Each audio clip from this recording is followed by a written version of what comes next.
Aline? Have you come up with anything? Because I'm freezing my nuts off out here. Yeah, I think so. Alone in the Dark New Nightmare was initially released in 2001 for the PlayStation, PlayStation 2, Sega Dreamcast, and PC. It was published by Infogrames and developed by a studio called Darkworks. This was the first full game made by the studio, who would later go on to become more well known for developing Cold Fear, one of the first games notable for copying Resident Evil 4. The development of New Nightmare had to have begun around 1998 or 1999, between the development of the PlayStation 2 sales demo 1906 An Antarctic Odyssey and the release of the 1999 PC survival horror game Nocturne, which New Nightmare uses the engine of. Darkworks apparently wanted to use the game engine for its ability to simulate dynamic lighting on pre-rendered backgrounds. How they do this is by creating two versions of each individual screen, one which is pre-rendered and another which is a polygon mesh depiction. What the game's lighting, more specifically its flashlight, does is reveal, in a way, the mesh underneath the pre-rendered image, and by doing so it creates an illusion of fully dynamic lighting. Darkworks' ability to render this is probably why they got the job in the first place, but today we're here to evaluate if New Nightmare stands up as a quality survival horror game and an effective reboot of Alone in the Dark. The game is set on Halloween night 2001, and follows the interlinked plot of two playable characters, like in the first game, Private Dick Edward Carnby and University Professor Aileen Sadrak. Carnby's story setup is that his partner Charles Fisk is murdered while on investigation in a place called Shadow Island. Yes, it's actually called Shadow Island, so you have an idea about the kind of story this is going to be.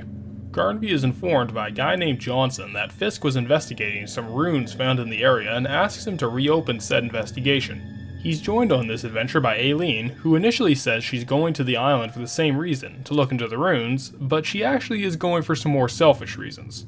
You see, Aileen believes that the owner of Shadow Island, a guy named Obed Morton, is actually her father, due to a picture of the same Johnson guy that Carnby spoke to showed her. While the odd couple here argue over their potential motivations, a monster or something attacks the plane and begins to crash over the island. Carnby and Aileen parachute from the plane and land in different places. Aileen on the Morton Mansion's roof, and Carnby in the forest just outside. The story of the New Nightmare primarily follows the lore of the Morton family over the past century or so, their family history, occupations, ties to Shadow Island, and research into what essentially boils down to hell, among other things. Darkworks apparently wanted the plot to be kind of this mixture between Lovecraft and the X-Files, but replacing aliens and old ones with hell, so if that sounds like it might float your boat, you might get a kick out of this. And the dynamic between Carnby and Aileen definitely gives off a Mulder Scully vibe. He's a pushover, she's a jerk, they complete each other.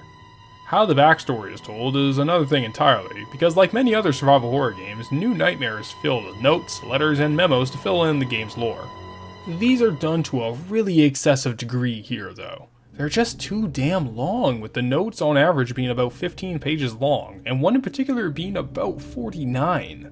There are a bunch of them present here, and you have to read all of them because vital puzzle solutions can be hidden inside them. Darkworks did have the mercy to highlight important text in red, but the problem still remains considering that you have to skim through each one to find the answer. Overall though, the story is pretty industry standard for the time, which is to say, unremarkable. It's B-movie schlock, not as interesting and thought-provoking as the Silent Hill games, and not as earnestly campy and ridiculous as Resident Evil. It's inoffensive though, and it isn't worth complaining about. However, what is worth complaining about is the raw amount of similarities between New Nightmare and Capcom's flagship horror franchise. I guess this is fair. After all, Resident Evil first took a fair bit from Alone in the Dark, but this reboot goes way too far in the other direction. It is far too similar. New Nightmare takes the two-character format from Resident Evil 2, without the Character A, Character B system. Carnby and Aileen start in different locations on Shadow Island, but go through the same locations generally, just like Claire and Leon do. Hell, the two even speak to each other primarily over radios, exactly like the Resident Evil 2 protagonists. On the topic of Shadow Island, the location is somewhat similar to Rockford Island from Resident Evil Code Veronica, and the Morton family, specifically the twin brothers, fill the role that the Ashford siblings play in that game. The controls and gunplay here are pretty much exactly like the first Resident Evil, albeit with one major difference which we'll touch on later. And it doesn't stop there. Weapons based on percentage value, just like those found in Resident Evil 2 and 3. The health system, which uses colors and status titles like Fine and Caution, again, exactly like Resident Evil. New Nightmare even ends with a self-destruct sequence that results in the characters having to escape by helicopter, which two of the original games did as well. The unlimited inventory present here is in line with one of the older Alone in the Dark games though, so at least that's consistent. This game really doesn't have an original bone in its body, and it plays mostly like a dodgy version of the first Resident Evil. The tank controls, camera angles, resource-based combat, exploration, and puzzles are all extremely similar, though it's a much less polished version of even the first. Just so we have full disclosure here, I'll come out and say that I'm emulating the Dreamcast version of New Nightmare for this review. I originally wanted to use the PC port for this review, but OBS refused to record footage of it, and getting the thing to actually work was a bit of a pain. I bought it off of GOG, and just be warned, out of the box, the game doesn't seem to work on modern operating systems too well. The PC Gaming Wiki has the necessary fix to get it working, but even with that I couldn't record it. So if the emulated version I'm playing is the source of all these technical issues I'm about to complain about, please correct me in the comments. I'd really hate to slander a game out of my own ignorance. It's good to get that out of the way, because New Nightmare from my hands-on experience is one janky beast. Getting into the nitty-gritty of it, the game has issues with collision and hit detection primarily. Flipping light switches on and off, picking up items, and going up and down ledges can all be a hassle. Unlike Resident Evil, and more in line with Silent Hill, you can move and shoot in New Nightmare, though not side to side. You can only walk forward and backward. This sounds alright on paper, but it also lacks the ability to aim up or down, instead relying on auto-aim. The auto-aim, as you might expect, isn't all too reliable. It seems to have trouble picking up enemies on different elevations, either on a staircase or on a ledge beneath you. To reliably use it, you pretty much have to be within a few feet of an enemy on the same level. I feel like the fixed angles are to blame here, because Silent Hill's auto-aim works in good conjunction with the game's semi-dynamic camera, which the player can loosely control. New Nightmare also has some bugs in it, though overall none here are game-breaking. The library boss in Carnby's campaign during my playthrough became stuck inside a bookcase by continually flying into it, and in both campaigns I'd intermittently have problems going up and down stairs.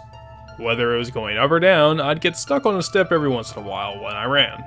This was easily fixed by just stopping to walk for a moment and then starting to run again. Still, it's just a bit annoying. I do have to stress once again, this could just be due to using an emulator instead of a real Dreamcast, so keep that in mind. There are still enough questionable design decisions and general problems in New Nightmare that would still cause me to raise an eyebrow even if the game did theoretically run flawlessly. Let's start with a small gripe, something ultimately my fault but still a poor design choice. During the Carnby campaign, I was constantly running low on revolver bullets, but was getting drowned in shotgun shells. I had something like 252 by the end of the failed run and ran dry on ammo for the starting weapon. I was wondering when I would pick up the shotgun, but wouldn't you know, I had already passed it by. Where was it? Well, right here apparently, and because I didn't pick it up, I couldn't go back and get it, which led me to run completely dry on bullets by the time I got to the first mandatory boss fight. The door was right here, but I couldn't do anything. Again, this is mostly my fault for not thoroughly scanning the environment for the gun, but I just can't stand it when games lock you off from content like this because you went in the wrong direction, especially when it's something practically mandatory on a first run of a game like this. A lot of the streamlining found in games like the Resident Evil sequels and Silent Hill aren't present here.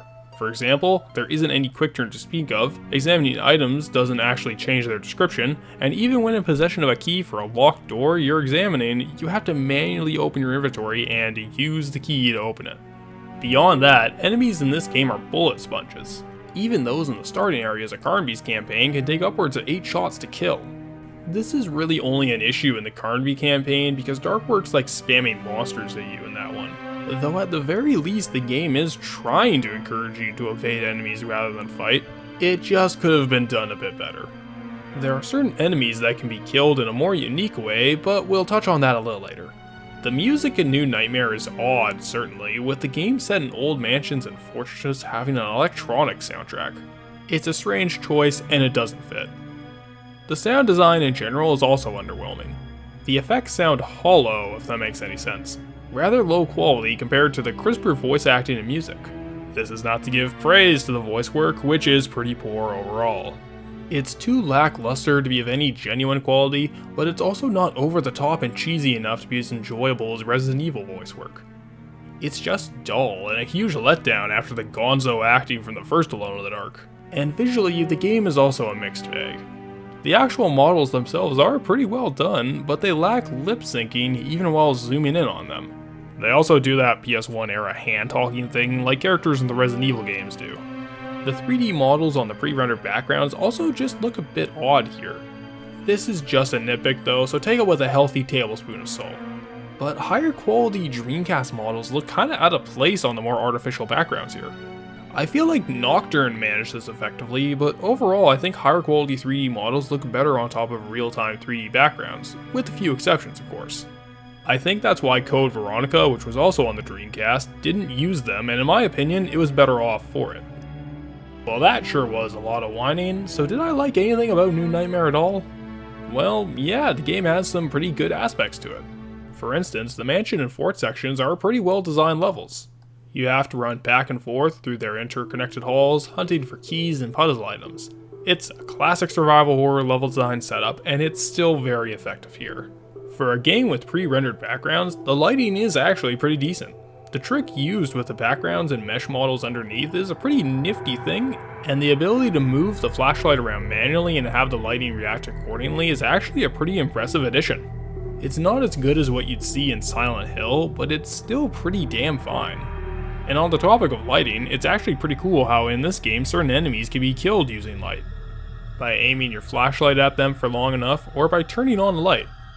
You can still shoot them, obviously, but the light being used defensively in a game called Alone in the Dark is a pretty neat concept. Honestly, I actually found this feature to be a bit of a problem in the Carnby campaign, because at no point is this mechanic ever explained or demonstrated to you, but when playing the Aileen campaign, the game goes out of its way to explain it to you from the very start. A character goes on a rant about light fighting in the dark or something like that, and right after you have to use your flashlight to kill a monster. In general, I'd say the Aileen campaign is better than the Carnby one. The core gameplay is introduced at a more manageable pace, and it has less of a shooting gallery design than Carnby's. Both characters, while starting in separate places unique to themselves, both go through the same environments with only minor content differences, so playing as one or the other won't change your experience too drastically. It's sort of like a halfway point between the differences in the Chris and Jill scenarios in the first Resident Evil, and the Claire and Leon ones in Resident Evil 2. Some unique content, but mostly the same for both storylines. The enemy variety is solid as well, with new creatures being introduced up until even the game's last act, and both campaigns have unique boss fights. And frankly, I appreciate New Nightmare simply because it's a pure example of what a classic survival horror game is. This is a genre I love, and while it's a clunky example of it, the game still hits the right beats that highlight why this style is such a favorite of mine. That is up until the game's final act. New Nightmare just gives up once you reach the finale. The caves of the Hell Dimension just boil down to large corridors that you go forward through, pick up some items in, then run backward through to put the items down. It's just running from point A to point B, and considering the game got the style of looping environments down pretty well early on, it's even more of a letdown. I know these guys can do better because they did better. You're also given an overpowered Quake lightning gun and a new healing flask, both of which are effectively infinite due to resupplies being around every corner. The combat just becomes a challenge-free shooting gallery, and it gets old extremely quickly. And on top of that, the final boss of this game is an absolute joke. It's a total bullet sponge that just stands there and takes the abuse you dish out, but still refused to die after I nearly exhausted all my resources in my playthrough. I backed up momentarily, trying to get some space between me and it to reload my gun, only for the boss to have apparently fallen outside of the world. I ran over the bridge it was guarding and proceeded to beat the game completely unimpeded. Truly amazing. Then we also get to the abrupt ending where Carnby and Aileen escape from the self-destructing island, the magical Native American man you spoke to over the course of the game seals the Hell Portal, and everyone lives happily ever after. Or so we think, because the fat businessman who hired Edward Carnby in the first place is revealed to be trying to open 2 more Hell Portals around the world for reasons. It's setting up a sequel, maybe even a trilogy, considering there's 2 Hell Portals, that would never come to be, as the next Alone in the Dark wouldn't be released until 2008, would be made by a completely different studio, and would be yet another attempt at a series reboot. It's a damn shame too, because Alone in the Dark New Nightmare is a promising first effort by an inexperienced studio. As a proof of concept, Darkworks should be proud of what they made, but as a full-fledged video game in its own right, New Nightmare doesn't entirely work. It's heavily derivative of the other survival horror games on the market at the time of its release, and doesn't provide enough of a unique twist on the genre to set itself apart. On top of that, it's a technically flawed and overall unpolished game that feels very much like a B-grade alternative to something like the Resident Evil games. Man, Resident Evil, Resident Evil, Resident Evil. It's almost like I have an obsession with this goddamn franchise. New Nightmare is entirely mediocre and can only be recommended to complete junkies of the survival horror genre. Everyone else, feel free to pass on this one.